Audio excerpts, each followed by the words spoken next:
guys, welcome to our first sharing session. Kita sharing session tentang kesehatan wanita karena saat ini sering banget ditemukan banyak perempuan-perempuan yang mengalami masalah hormon ya, yang imbalance, yang biasanya dikenal PCOS. Nah, mungkin tak mau tanya Dokvin, PCOS itu sebenarnya apaan sih dok? Gitu. Terus kenapa sih kok perempuan bisa kena PCOS ini gitu? Jadi PCOS itu kan kepanjangan dari Polycystic Ovarian Syndrome, di mana itu merupakan suatu kumpulan dari gejala. Jadi gejalanya tuh ada 3 macam. Setidaknya kita bisa mendiagnos dia PCOS apabila mencakup 2 dari 3 tanda-tanda PCOS. Yang pertama ada siklus haid yang irregular. Irregular itu maksudnya biasanya terlambat, siklus mensnya itu panjang, lebih dari 35 hari, itu paling sering. Atau nggak mens sama sekali, selama berbulan-bulan, gitu. Yang kedua, ada tanda-tanda hiperandrogen.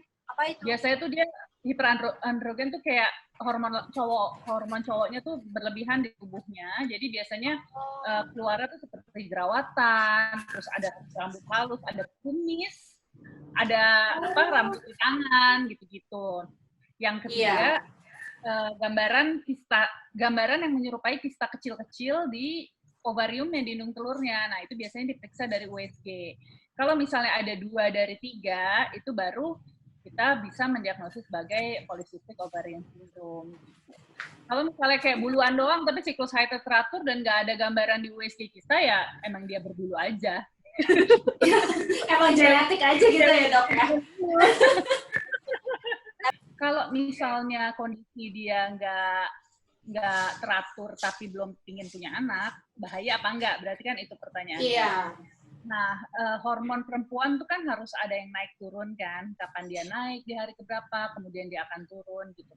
Yang ditakutkan kalau hormonnya dia nggak sesuai iramanya, nanti akan terjadi kayak penebalan dinding rahim. Jadi dinding rahim kan harusnya meluruh, tapi kalau dia sampai nggak lurus, sampai nggak jadi darah haid, dia kan akan tebal terus. Nah itu kan yang nantinya akan berbahaya. Tapi kalau berbahaya yang dimaksud akan kayak menuju ke cancer atau malignancy gitu sih rendah ya angka kemungkinannya.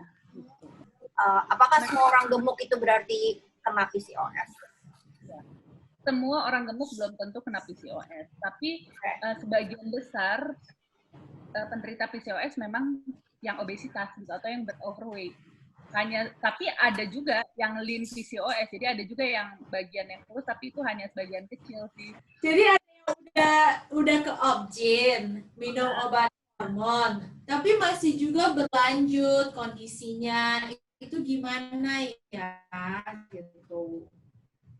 Jadi memang inti dari PCOS itu merubah gaya hidupnya sih. Gaya hidup tuh salah satunya first line-nya adalah olahraga sama diet atau makanan. Jadi percuma kalau minum obat-obatan, hormon, tapi dia masih makan yang gorengan, malas olahraga, malas gerak, nggak menurunkan berat badan, ya itu memang agak sulit gitu untuk mendapatkan. Oh gitu, jadi tetap olahraga itu adalah salah satu cara mengulangi kondisi PCOS yang efektif ya dok? Cuman biasanya kita lebih pingin exercise-nya karena kan berhubungannya sama resistensi insulin ya. Kalau misalnya PCOS dia kecenderungannya dia resistensi insulin. Maksudnya insulinnya nggak bisa bekerja baik untuk masukin gulanya ke jaringan. Nah, itu sangat terbantu dengan exercise atau olahraga. Iya. Dok, olahraganya jenis apa gitu? Resistance training atau cardio gitu? Biasanya karena saya nggak mendalami ilmu olahraga, jadi saya biasanya ya pokoknya yang bisa membantu menurunkan berat badan, or at least dia membantu untuk masalah si resistensi insulinnya gitu. Kalau secara dari ini sih dari saya gitu ya, dimanapun juga saya selalu melihat kalau mau menurunkan berat badan, apalagi kalau orang yang berat badannya itu sudah cukup berlebih ya, gitu. Jadi yang kayak overweight gitu. Overweight kalau langsung disuruh dihajar dengan kardio yang heboh gitu kan ya, itu juga bahaya. Kita kan biasanya pingin olahraga, pingin pilates, tapi kan nggak ada alatnya di rumah, udah kita nggak ada video gitu, mungkin gimana ya?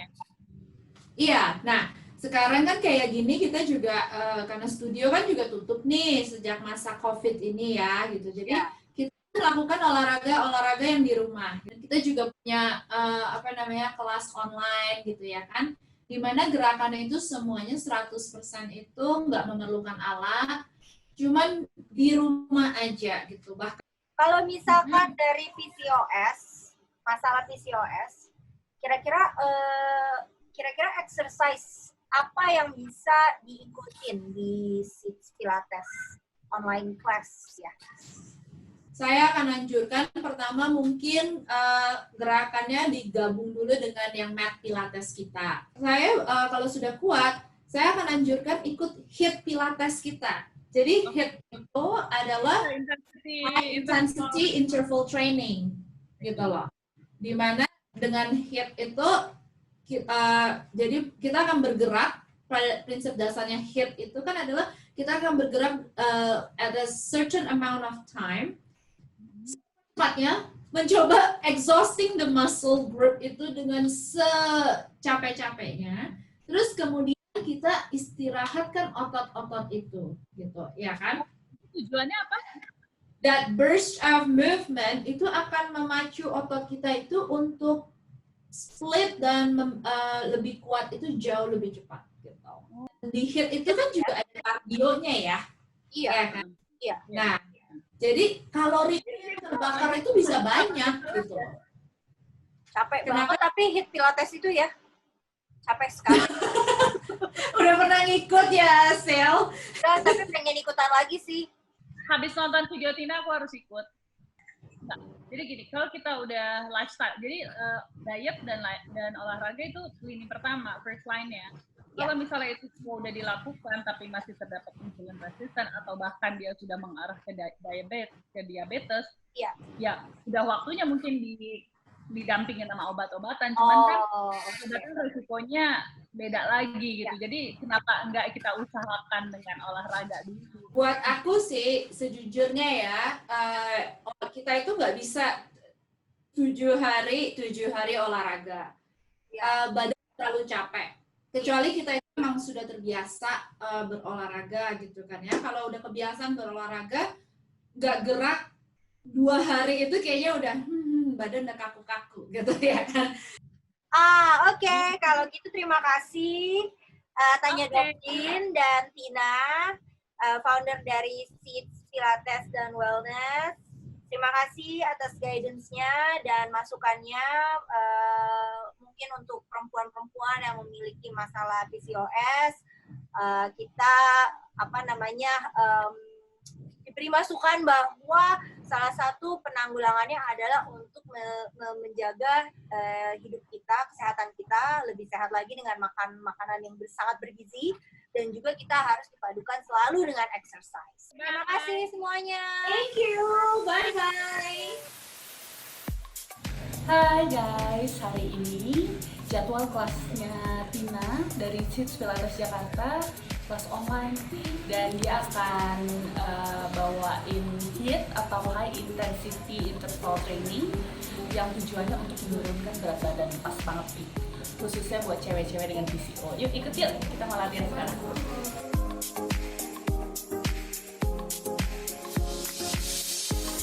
Hai Jin. Hai Jin. Gimana? Ready buat workout then? Okay, so kita sekarang akan melakukan HIIT Pilates ya, Din. Yang dimana HIIT Pilates itu adalah ada sedikit kardionya.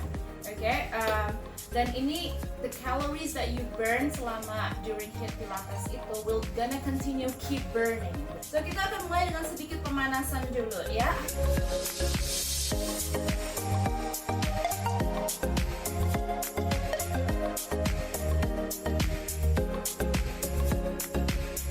Warm-up movement of squat. Okay, so we're gonna go dari sini from our squat position. We're gonna extend the hands. Squat itu aku mau kamu reach your hip back ya, pantatnya nungging. Reach your hands straight up dari sini.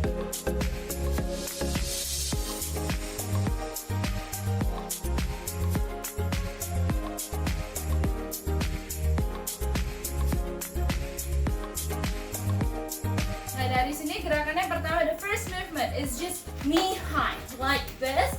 Oke, jadi kamu mau kakinya itu naik sampai ke pinggang, oke?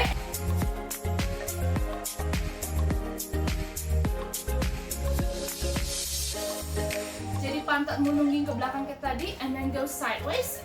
Just go sideways like this, 20 seconds, okay? Go squat, yeah? Go squat like this, and then jump up, squat lagi, alternate the leg.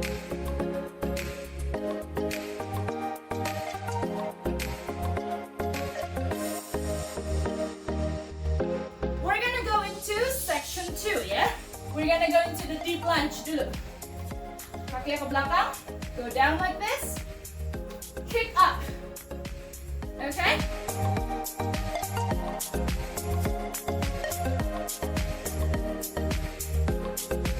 Berdiri, and the last 20 seconds, I just want you to stay in plank like this.